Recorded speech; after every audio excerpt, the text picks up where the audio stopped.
Indapur heritage links పై CBI విచారణ జరిపించాలని demand చేశారు ఎమ్మెల్సీ మొండితోక అరుణ్ కుమార్. వెంకటేశ్వర స్వామి ఖ్యాతిని చంద్రబాబు అపవిత్రం చేశారన్నారు. పవిత్ర లడ్డూ విషయంలో వాస్తవాలు బయటకు వచ్చాయన్నారు. సనాతని అని చెప్పుకున్న పవన్ కళ్యాణ్ ఇప్పుడు ఎక్కడ ఉన్నారని ప్రశ్నించారు. అపచారం చేసింది తెలుగుదేశం పార్టీ, మరి ముఖ్యంగా నారా చంద్రబాబు నాయుడు. ఇప్పటికీ చెప్తున్నాం, కల్తీ నెయ్యి విషయంలో చంద్రబాబు చేసిన వ్యాఖ్యలు, ఆ వ్యాఖ్యలు వెనక్కి తీసుకోవాలి. మొత్తం ప్రపంచ జాతికి, స్వామివారి భక్తులకి, ఆ కలియుగ దేవుడికి క్షమాపణ చెప్పాలి చంద్రబాబు నాయుడు.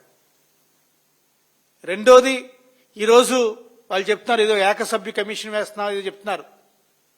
ఏకసభ్య కమిషన్ చైర్మన్గా చంద్రబాబు నాయుడు ఉండమనండి.